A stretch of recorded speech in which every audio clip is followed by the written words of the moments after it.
Good afternoon, everyone. My name is Hadi Salman. I'm a master's student at the Robotics Institute. I'm advised by Professor Howie Choset. I'm going to talk today about multi-agent ergodic coverage with obstacle avoidance. Autonomous exploration and search have very important applications in robotics. One of the applications is the cooperative control of mobile robotic networks to achieve a coverage of over a domain. This is an example of 4 agents coordinating with each other and trying to cover the given domain. They try to spend more time in areas where there is more information. You can think about this problem as being a surveillance problem. The gray area is an area where there's for example, you cannot take good sensor measurements, so you want your agents to avoid such areas. Ergodic coverage has been proposed as a solution for such problems. The thing is that all the prior work on ergodic coverage never tackled the problem of having obstacles in the domain that you want to cover. That's why we were motivated by that, and we wanted to tackle that problem. What if there are obstacles in this domain? How can we deal with that? How can we maintain ergodicity while avoiding obstacles? I'm going to start by talking about giving a background on ergodic coverage. Assume we have a certain domain and we have an agents in it, each having a trajectory gamma. We adopt the formulation of ergodic coverage given by Matthew and Mesic. So they define what's called a spatial time average statistics distribution, which is the integral of the Dirac deltas of each of the trajectories of the robot summed over all the robots and average over time. You can think about this distribution as being a distribution that captures how much time these agents have spent in certain areas. For example, if an agent's trajectory is concentrated in a certain area, the value of this distribution in that area will be higher than other areas. They then define another distribution, which is the desired distribution of trajectories, which, as the name reflects, is the distribution that we want our spatial time average statistics distribution to converge to. So you can think about that as being an information distribution which you want to cover. For example, if you have like in a certain region high information in certain areas of that region, you want your robots to spend more time there. You want the trajectories of the robots to be concentrated there. Then they define what's called the metric of ergodicity, which is basically the sum of the squared difference of the Fourier coefficients of these two distributions, weighted with a parameter with a weight lambda.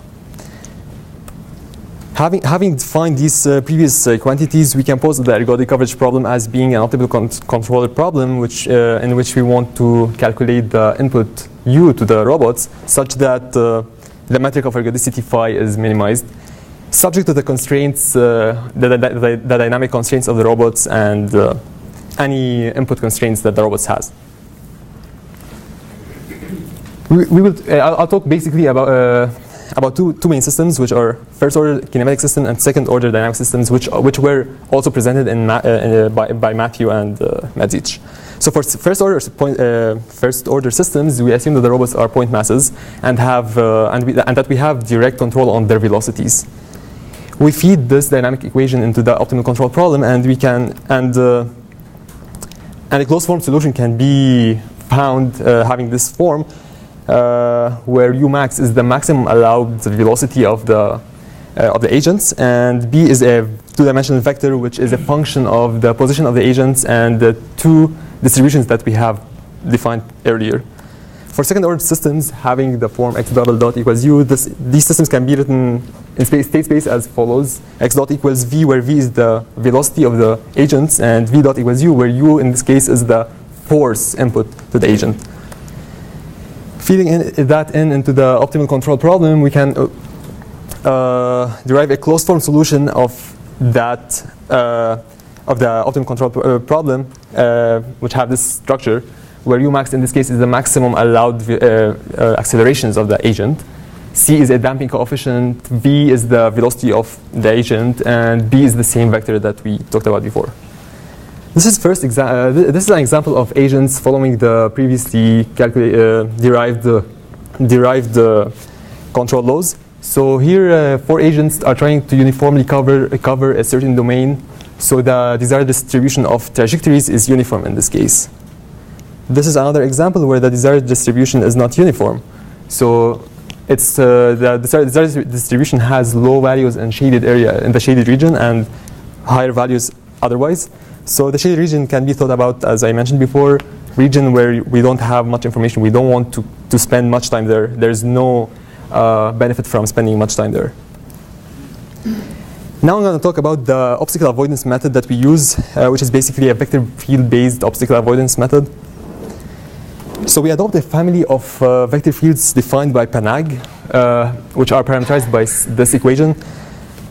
Lambda here is a scalar which defines the overall shape of the vector field, which is in this case a circular kind of heading forward. P is a vector that defines the overall heading of the vector field, and R is a vector connecting the center of the obstacle with the robot. There's a few assumptions that we take here. We assume that the obstacles are circular in shape and that the robots know exactly where those obstacles are. So in our paper, like lambda is fixed. The only thing that changes is p, the vector p. And to give an intuition of what happens when p changes, these are 2 examples.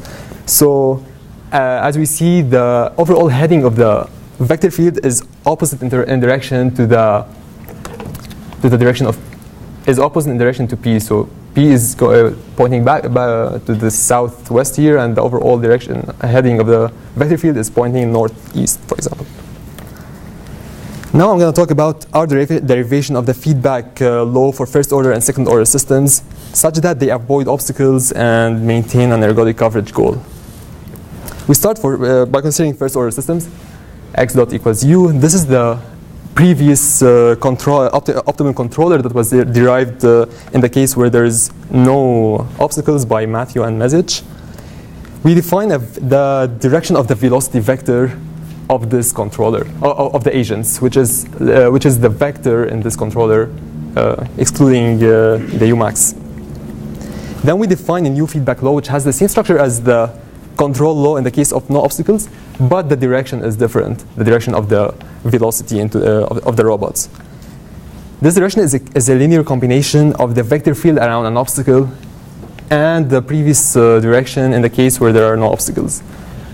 Alpha here is a bump function, which is 0 near an obstacle and gradually increases to reach 1 at a distance far from the obstacle, which is defined by the user.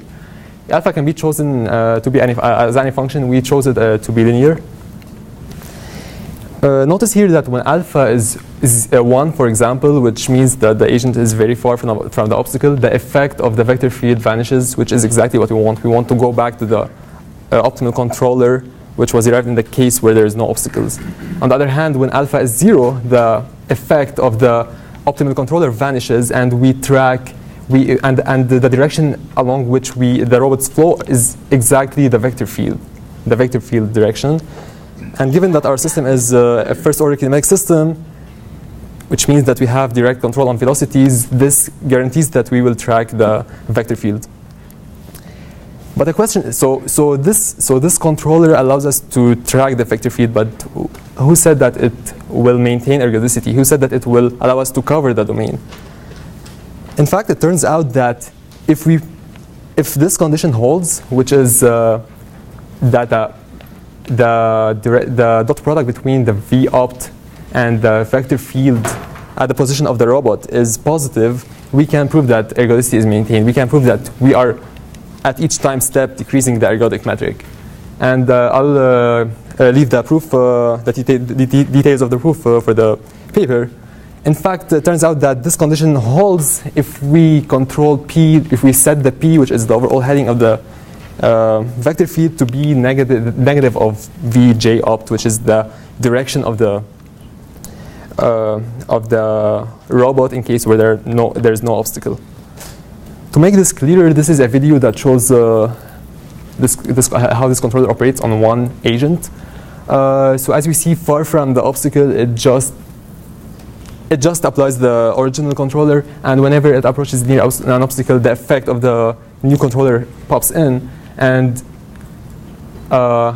we slightly deviate from the obstacle. So the good thing about this is that we have proved that we are decreasing the ergodic metric at each time step. For second-order systems, the same analysis applies with a slight modification. Our system is a second-order system, so we have direct control on accelerations, not velocities. That's why we cannot guarantee that our robot will track the vector field near an obstacle. That's why we need to add a vector field tracking controller, which is basically a PD controller where K is a proportional gain and F is the vector field, X dot is the velocity of the agent.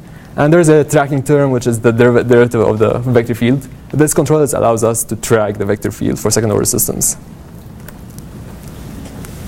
Now I'm going to show some simulation results. So this is the first result, which is a simulation of 4 agents having first-order dynamics, trying to uniformly cover the uniform distribution in this domain while avoiding obstacles. And this is the plot shows the metric of ergodicity on a log-log scale with time, and it shows a clear decay of the metric of ergodicity over time. The second simulation is 4 agents having second-order dynamics trying to cover a domain while avoiding obstacles. Notice how the velocities are not constant, and the agents are accelerating and decelerating. And this is a plot of the ergodic metric, or the coverage metric, as a function of time on a log-log scale. The third result is first-order 4 agents having first-order dynamic systems trying to avoid dynamic obstacles. The lower right plot figure shows the trajectories of the robots. So clearly they are able to avoid obstacles and at the same time covering all the domain. And the final example is, and this is the metric of ergodicity, the final example is 4 agents trying to cover a non-uniform desired trajectory distribution. So they want to avoid obstacles and spend time more in regions that are not shaded. Similarly, the ergodic metric just decays as a function of time. Now I'm going to conclude. So we have we have introduced a methodology that enables multi-agent systems to cover a domain while avoiding obstacles. Obviously, this methodology has some limitations. One of the limitations is that the obstacles are circular in shape.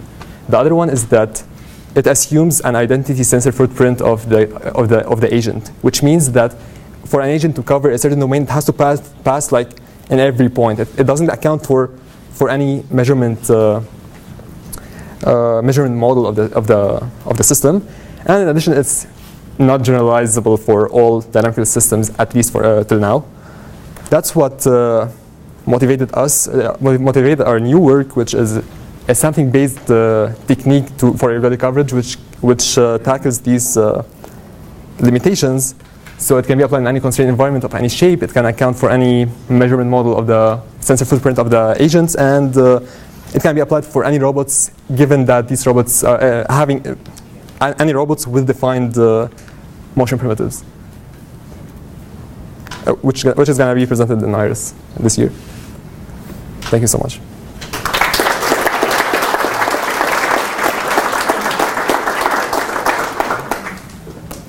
Questions? Question.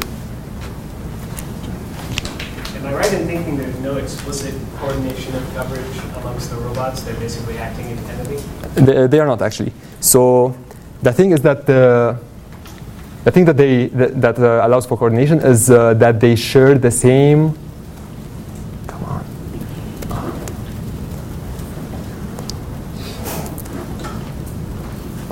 Oh, okay. So they share the same spatial time average statistics distribution. So this distribution is the distribution that we want to if we wanted to converge to that desired distribution, so they share this distribution, so that's why they coordinate with each other. So if an agent is covering there, the other agent will just go somewhere else, and they will collaboratively cover the domain. So it means that they're basically omniscient and they know everything about what every other agent is doing with respect to the coverage at the moment. Yes, exactly. So if you relax that assumption and said there's a constrained communication channel, right? Agents have to act and expend energy in order to communicate this information. Can you speculate on what you might want to do to address that? So yeah, this paper assumes that there is perfect communication between the agents. So yeah, this thing is beyond the scope of the paper. I have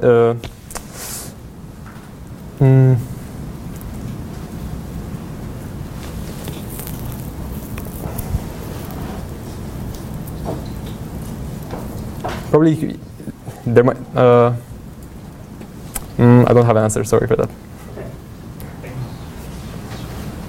Is there a notion of, so you're saying that what you prove is that the ergodicity measure is decreased all the time, yeah. right?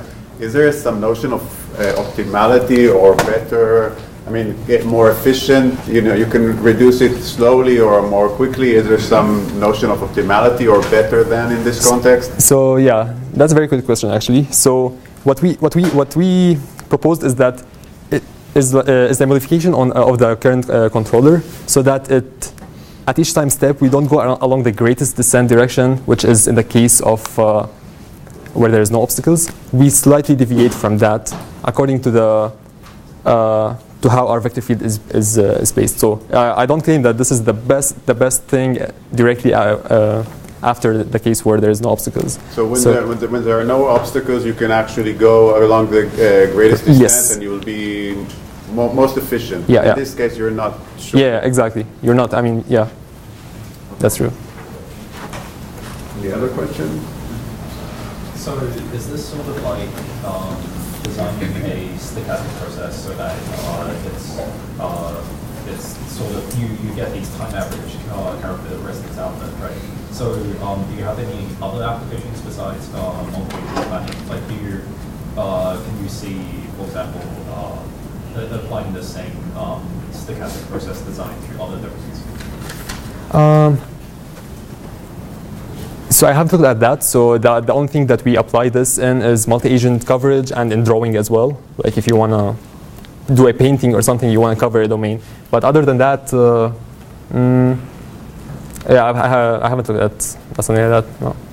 But Hadi, it's fair to say where these ideas came from. That will surprise the audience a little bit when I say where they came from originally. You mean previously? Yeah, what were we thinking about? Why were we thinking about these? Why was Elif thinking about this problem in the first place? So yeah, originally there were methods called geometric coverage methods, which are basically similar to a lawn mower methods, which like you traverse. You want to cover the domain by traversing it geometrically, like line by line or something like that. So the interesting thing about this methodology is that it has a multi-scale notion. So it tries to minimize this metric, which is basically a weighted sum of the Fourier coefficients. And an interesting thing about this weighted sum is that it gives high weights for low frequency components of the distributions, which allows the agents to explore, to first cover large scale areas and then go and converge like high resolution areas. Like if you notice in any of the in any example that I show, yeah, agents like try to do big circles. Like don't start like as a lawn mower, like to fine tune stuff. They cover large scales first and then they start fine tuning. Does this make sense? No, this is good. Thank you. Any other questions? Thank you. One more? Yeah. Sorry, we have time.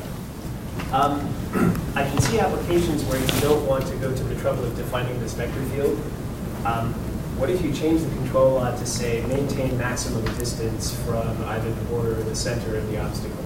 Would would you still get your nice properties, or does that fail for some reason? So what do you mean by maintain? Like, I don't get The that. closer I get to my obstacle, the more I'm repelled from it.